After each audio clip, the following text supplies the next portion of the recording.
มาพี่น้องเอ้ยเนาะมามื้อนี้ก็อยู่เฮือนน้องสายฟ้าเด้อพี่น้องเด้อเนาะเอาของสิ่งใหญ่มาฝากมาต้อนน้องสายฟ้าน้องบุญทวีพี่น้องเอ้ยเนาะมามื้อนี้ก็มาพบมาพ้อกันแดด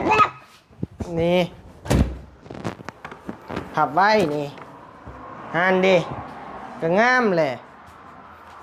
เด็ดเตียงใหม่พี่น้องเอ้ยนี่สองไอ้น้องใช้ห้องบุญทวีไปไปหาห้องน้องบุญทวีไปรถได้เงินแพงดีแห้งทำด้วยสาธุโอ้บุญทวีอ่ะนี่อันอ้ายสิให้เจ้าบ่หลายเด้อเพราะว่าให้หลายเลยเจ้าสิมักไปลิ้นอ้ายสิให้บ่หลายเอาจับเงินแน่น้องบุญทวีจับเอาแบออกใช้ฟ้านบมือภาษาน้องใช้ฟ้าน้องบุญทวีนบมือขอบใจทางแม่เย็นเพิ่นแน่โดยให้ละเอาก่อนบ่โดยเจ้าก่อนหมู่เลยให้ทุกคนเด้อเย็นใจเย็นแห้งความคิดจะได้ความไข่มีปรารถนาสิ่งใดคอยได้สิ่งนั้นสมควรคิดเอาเลยเด้อทำเด้อตั้งใจเป็นผู้ฮู้ผู้ดีตอบบุญตอบแทนแม่เพิ่นเด้อแม่เพิ่นก็คนบ่ได้ร่ำบ่ได้รวยแต่เพิ่นก็อยากซอยซุมเจ้าแหละทางบ้านนิ้วก็ซึ้งน้ำใจแม่เพิ่นอยู่เนาะพ่อช่างเนาะเพิ่นก็ว่าง่ายกับเพิ่นก็มีพญาประจำโตวอยู่จักอันนั้นนี้จังใดนะเพิ่นก็ยังแบ่งเงินส่วนนี้มาให้นะก็ซึ้งน้ำใจแม่เพิ่นอยู่บ้านนิ้วก็ได้มื้อนี้ก็มีข่าวดีมา2ซ้อนเลย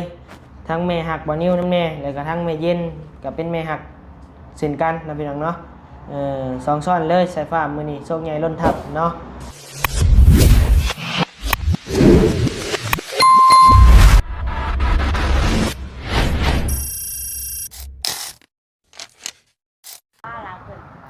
มาพี่น้องเอ้ยเนาะ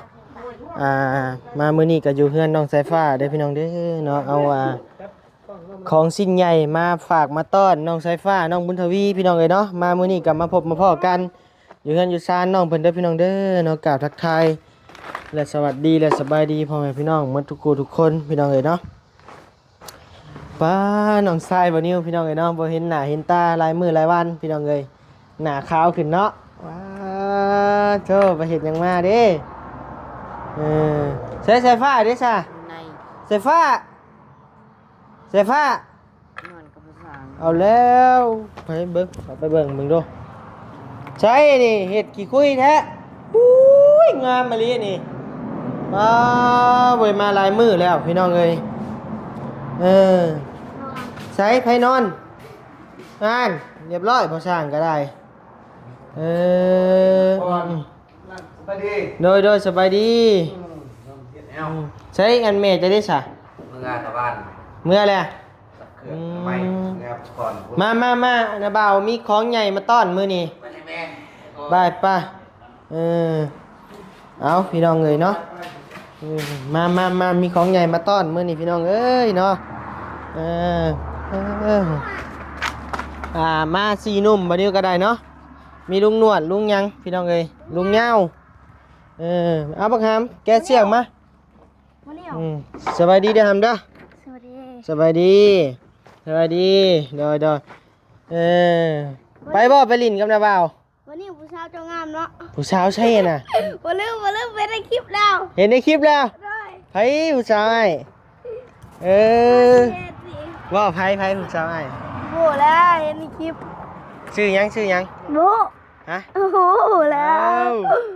บ่ฮู้หรือว่าไปโทรทีบโตนะเอาเห็นในคลิปเด้พวกคุณหามแกเบิ่งผู้หามปีนไปเบิ่งผู้เสียงไปตัวนี้บ่เป็นยังลุงเอ้ยขอบใจหลายๆโดยสบายดีลุงมาน้ำมื้อนี่พี่น้องเอ้ย2 อันได้บ่นี่โดย2 อันเลย2โดยเตียงนอนเพิ่นลุงเอ้ยหมด1,000 กว่าบาทพี่น้องเอ้ยเนาะมันอันหนึ่ง 3,000 350,000โดยตะกี้เท่าไรลุงชื่อก็บุกเป็นปลาที่2,800,000บ่ตอนนั้นมันจะถึงรายเดือนนะพี่บอลโดยเกือบปีแล้วเกือบปีฮะโดยเอาเข่าห้องแล้วแหละตันเลยเนาะลูก เขาบ่ไอ้คนบ่รอมาขายนกเขาห่านเป็นเสยบานเอ๊บลุงหนวดมานำพี่น้องเอ้ยมื้อนี้เป็นครั้งแรกเลยลุงหนวดมานำพี่น้องเอ้ย ไปไหนไปใช้เอาบ่ เข้าห้องเลย ลงกันก่อนเลยเปิดเรื่องประตูซะ เบิ่ง เปิดประตูมันเหม็นได้เลย เบิ่งนะบ่าวเปิดให้เด้อปึ๊บโอ้งามหลายพี่น้องเอ้ย เสียบปากมือ อ้าว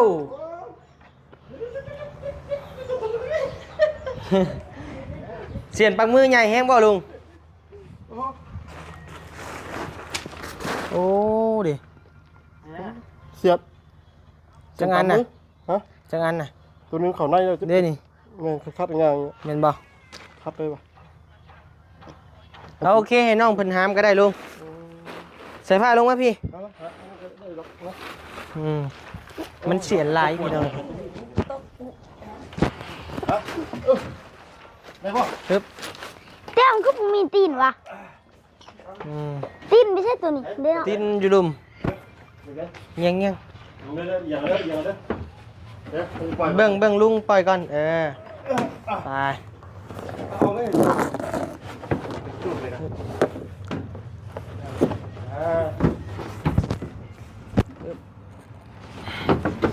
บ่อันหามก็ได้หาม2เบื้องมาลุงจะเบื้องนั่นเอาเบื้องนี้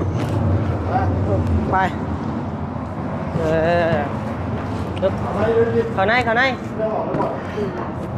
ห้องใช้ผ้าบ่ตัวนี้เอาห้องใช้ผ้าจะไป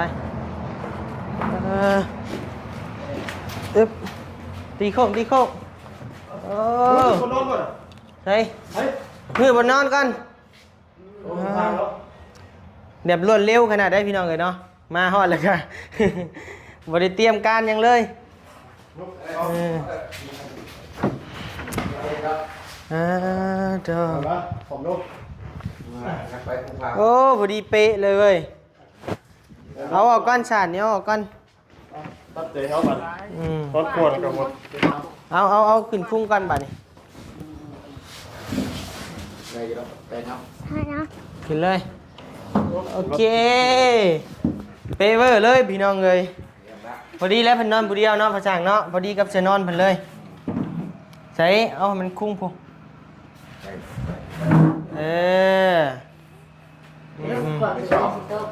ใช้อันเชือนอนใช้ฟ้าได้จะเอามาปูมึงดู ใช่ใช่ โทษนะ ใช่เสือจะไปใส่เป็นนอกผมบอก ใช้ เมื่อกี้เขาพูดอยู่เด้ เอ้าตัวไหนตัวนี้บอก บ่แม่นเสื้อบอลี่ชื่อให้อะนะ เอ้าไปใส่สักผมก็เป็นอยู่นอกผมบอกหรอกผมเห็น ใช้เบิ่งของ เด้นี่น่ะ ตัวไหนนี่บอก เออ เอ้า แม่นบ่ เห็นแล้วนี่ เห็นแล้ว นี่ โอ้เสื้อใช้ฟ้าโอ้พอดีเป๊ะเลยเนาะใช้ฟ้าเนาะว้าวโหห่านเอาหมอนขึ้นเท่าหมอนกอดได้ชะ โอ้มี เอาจับแม่เนี่ยเบิ่งใส่ผ้าห่มตัวใด เดี๋ยวนี่มันจะตัวไหน ใส่ ตั ตัว ว นี้ แม่นบ่เอาขึ้นมาใส่คือได้2-3อันนี่เหม็นเน่าเด้ ว่าผมจะเมื่อยละ เหม็นเน่าเบิ่งนี่นอนแล้วก็พับแม่นแบบนี้เด้อเบิ่ง แดดแลบ นี่พับไว้นี่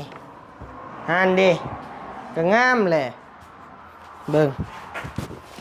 นี่หมอนข้างนี่นี่ มันนุ่มตัวนี้ โอเค นี่ เบิ่ง หอมเด้ นี่เรียบร้อยพี่น้องเลยเนาะตัวใส่อันใส่ผ้าเห็ดหยังกันนะ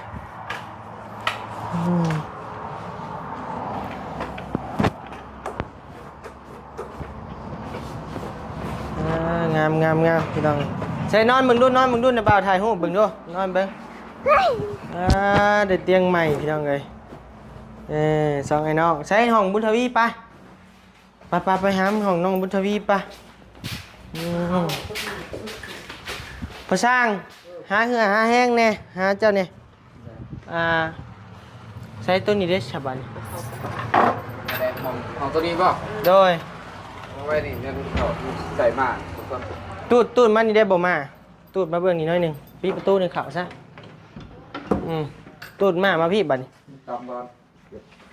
ได้บ่ เอา ตูดมา เอารถก่อน เอาใส่บ้านน่ะอย่าล้างมันสิเปื้อนเฮือนจ้ะเอ้ยอย่า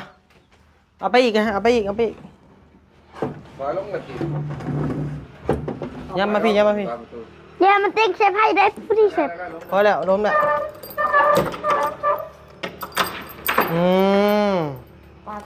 ใส่ไปหามา ไม่ใช่หกแทะ ใส่พี่น้องใครกันปึ๊บ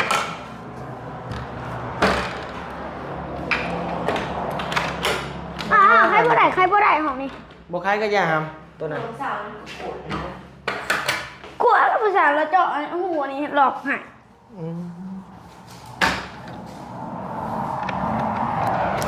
ห้องนี่งามเนาะห้องนี้เนาะ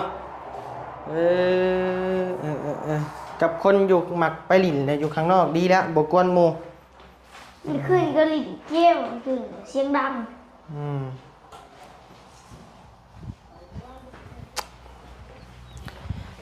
คักพี่น้องเลยเนาะ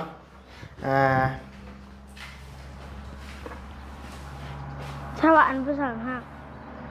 เล็ก เอาออกเลยนี่กะมันแล้วไปหามเตียงลงมาบัด ห้ามแล้วก็โยนลงมาเลยห้ามเลยก็ ว้าวมีแต่อย่างโยน ใครมาถ่ายแล้ว เอาหามบัดนี้ ข้อมูลในยังโยนค่ะ พอช่างหาเจ้าเนี่ยมาหามซอยเนี่ย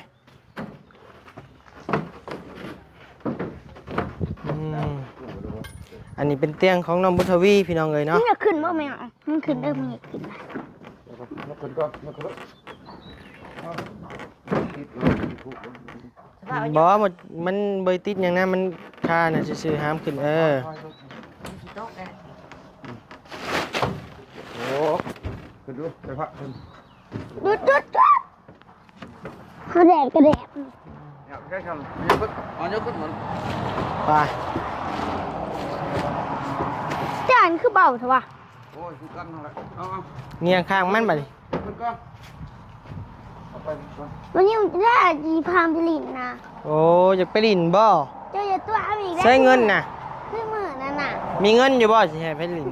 เอาเจ้าว่าจะพาไปเจ้า มื้อหน้าก่อนหามเอ้ยยังข้าวเวียกหลายอยู่ช่วงนี้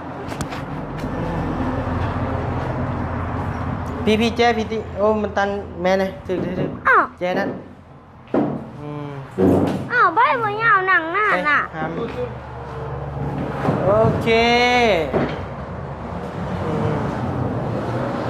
มาพ่อช่างเจ้ามานั่งน้ำน้องๆเพิ่นแน่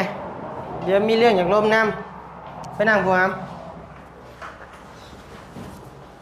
ได้แหละได้อย่างแปลงมานั่งขึ้นนั่งผู้ใส่ผ้า ไปเจ้าเพิ่มยับขึ้นเรื่องมันกับปอดเกิดนะเนี่ยไม่เอาโอ้ยเจ็บปวดต้น ก่อนน้ อากาศเปลี่ยนแปลงบนหอนบนหนาว โดยนี่แหละ หอดแล้วดูมันแหละ หอนเลยใครอยู่เดี๋ยวหน่อยปิดปึ๊บหนาวอีกเอาอีกแล้ว แม่บหนาวได้คืนนี่กะ หนาวทำอะไรอยู่ เตียงนี่ก็เป็นเตียงของแม่นะชื่อไฮเดอร์ฮัมเดอร์เป็นเตียงของแม่ที่เราซื้อรถทีมให้เจ้าเลยเด้อผู้ใหญ่จากฝั่งไทยเด้อฮัมเดอร์ผ่าเจ้านมมือกับบุญกับพุ่นแล้วเนี่ยนาดีๆจบเชื่อว่าคิดดีอยู่แล้วบ่มาได้มือหนา กินที่ มาหน้าดี แน่ไม่พูด นมมือขึ้น นกขึ้นนะนี่ดีๆมา เอาก่อน ตั้งใจเจ้าว่าก่อนหมูเจ้าเป็นลูกพี่ใหญ่ ำไอ้ยังไง ว่า ขอบคุณเด้อไม่ใช่ดีๆทั้งฝั่งไทยเจ้าอีดีแม่คนจิบอย่าได้คนไข่อย่างนี้ปรารถนาสิ่งใดอาจจะได้สิ่งนั้นแต่จิบอย่าเอาจนจะงัดจะคองานรถได้เงินแพงดีแม่นำรวยสาธุ โอ้เป็นแล้วตัวมือเนี่ย แล้ว มุนทวีบัดนี้ ผมมองไป ฮะ ผมมองไป มะม่วงใช่ เออ ในหลังรถมีมะม่วง อยู่ คือสิบ่มีกองไผ่เท่ากันเนี่ยมันอยู่ในหลังรถไหม กล่องบ่ จัก ให้กินแล้ว กินรถเอาบุญทวีบัดนี้ เอาดีๆเออ ขอให้แม่อยู่มีเองแม่ใจดีเป็นคนไทยขอให้เจ้าอยู่มีเองความเจ็บจะได้ความไข่จะมีความนาสิ่งใดในสิ่งนั้นของมากพัฒนาให้เจ็บแต่ทนมีเงินปังร่ำรวยด้วยขอให้เจ้าเป็นโพงใจลูกงานตลอดไปสาธุ ถูก ได้แล้ว รายการเงินเจ้ายังเหลือน้ำอ้ายประมาณ800 บาทเด้อครับเด้อ800 700นี่แหละประมาณนี่แหละเงินนั่นน่ะเดี๋ยวอ้ายสิบ่เปิดก็อย่าเพราะมันสิสะท้อนแสงกล้องเฮาและป้าเม่นชื่อขนมมาให้เจ้าเด้อ โดย มีเงินใช้อยู่บ่เดี๋ยวนี้ฮะ พวกนี้ บ่มีเบิ่งนะบ่าวสิแบ่งให้เด้อ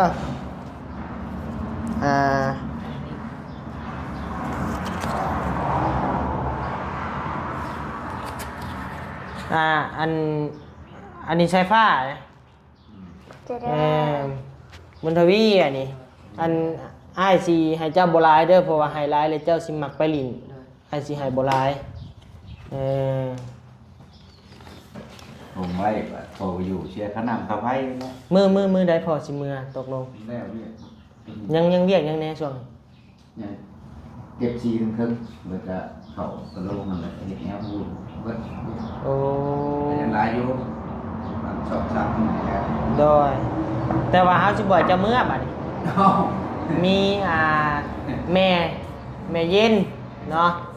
แม่เย็นจากสวิตเซอร์แลนด์เนาะเพิ่นถามมาบอกว่ายื้อเวลาพอสร้างก้อนว่าซั่นบ่เพิ่งให้เราเมื่อให้อยู่เป็นหมู่เป็นคู่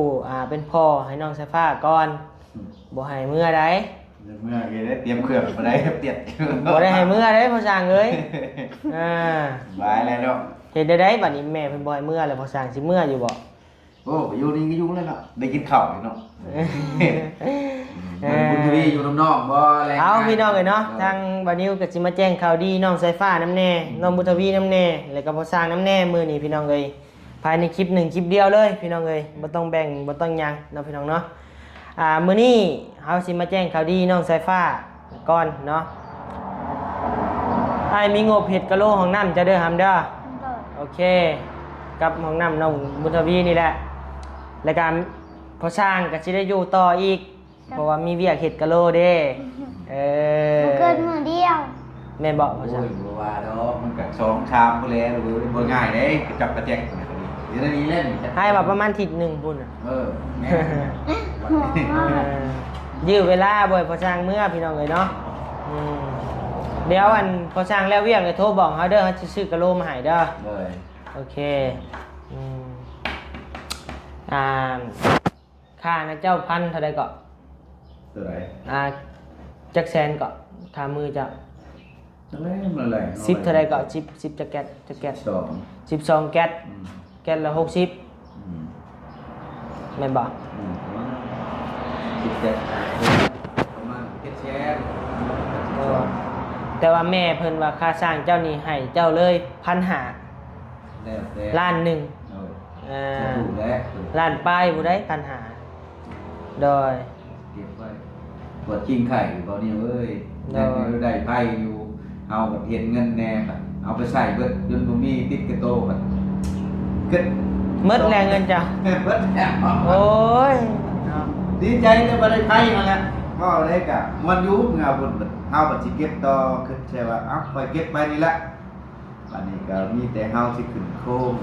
ตะปูซื้อแนวอยู่แนวกินหาหมู่มาแล้วเฮ็ดแต่ว่าซอยหลังโคมข้างนี่แหละก็ดีใจแล้วเอาได้ไปมาเอากันสู่ต่ออีก โดยเอาแจ้งข่าวดีน้องสายฟ้ามีงบมาอีก 3,000 บาทเด้อพี่น้องเด้อ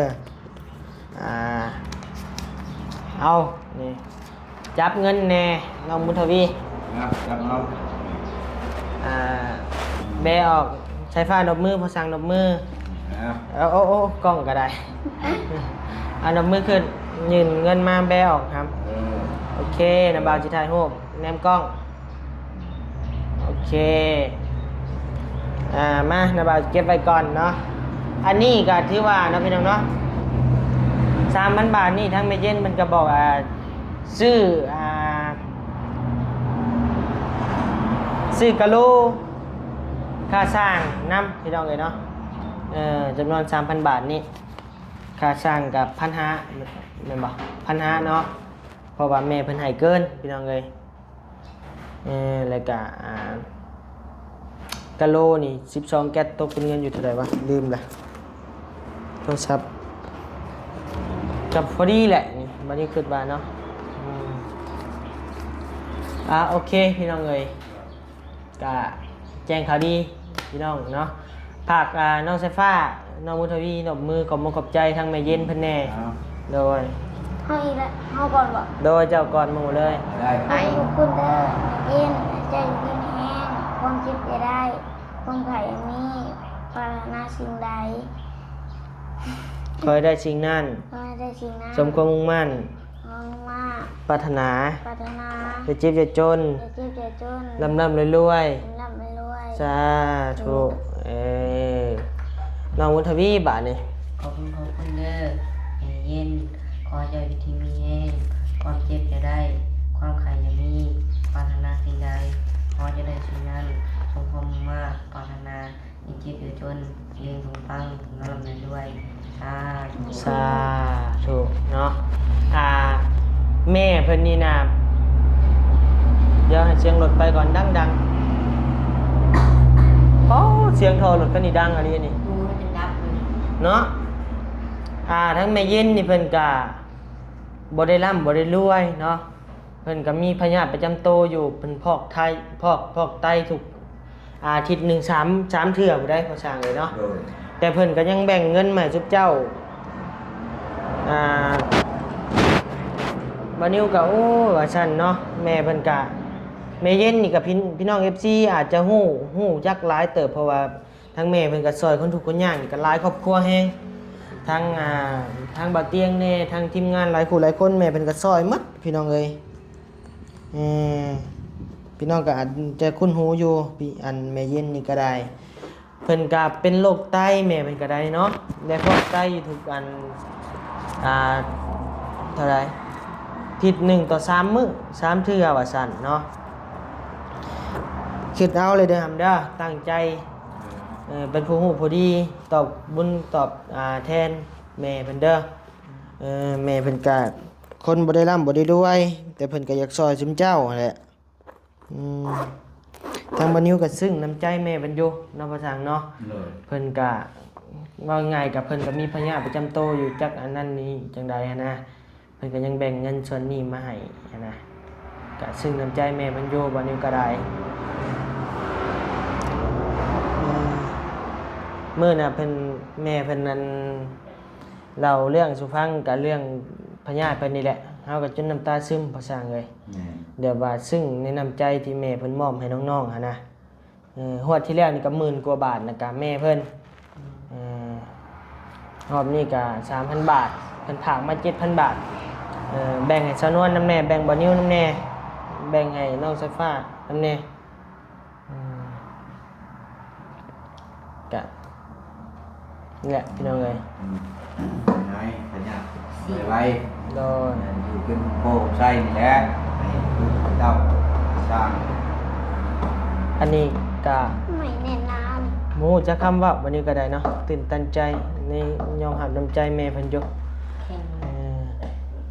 เอาโอเคเนาะทางวันนี้ก็ขอให้แม่อยู่ดีมีแฮงเด้อเนาะให้แม่หายจากพยาธิโรคคาในเร็ววันเนาะขอให้แม่อยู่ดีมีแฮงอยู่เป็นหุ่มโพมใส่ลูกให้หลานตลอดไปเด้อแม่เด้อเนาะทางแม่เย็นก็ได้โดยสู้ๆแม่เอ้ยเนาะทางลูกหลานก็ปรารถนาว่าสิให้แม่เศร้าไว้ๆเนาะโดย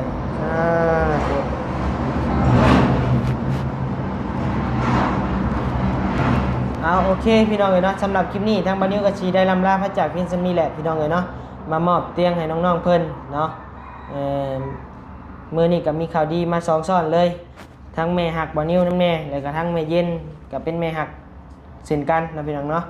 2ซ้อนเลยสายฟ้ามื้อนี้โชคใหญ่ล้นทับเนาะทางพอสร้างพร้อมบ่ได้หนีจากสายฟ้าจักเทื่อ ว่าสิได้หนี้ก็ยังบ่ได้หนี้อยู่เนาะพ่อสร้าง มี เนาะ แล้วเชื่อเติบเลยได้ จะนำไป ได้ บ่ เมื่อนั้นก็อยู่เรื่องภาษาเขาก็เห็นหลุดเจ้า บ่ ด้วย เห็นอยู่ใช่น่ะ ต้นโทรหาเจ้า โอ้เจะเห็นรถอ้ายบ่ตอนน่ะ ด้วย อืม ได้ยินข่าว เอาโอ ได้ เค ยินเลยว่าเจ้ากับเชียวเมียลงยางบ่เพื่อผู้ชาวลงกันเองเลย บ่ เอาเห็นนั่นคือใหญ่ธรรมแดงบ่เห็นบ่เอาสไปซ์อ่ะ สาวแย่มาแดงบ่ บ่ บ่ได้แย่บ่มีแต่ลูกน้องใช่มองโอ้เป็น บ่เฮาย่านสายฟ้าไปแย่เขา โอเคพี่น้องเอ้ยเนาะเป็นอันซีซันเด้อพี่น้องเด้อเนาะขอโทษขออภัยนำหลายๆบ๊ายบายสบายดี สวัสดี สวัสดี โอ้ย แซวใส่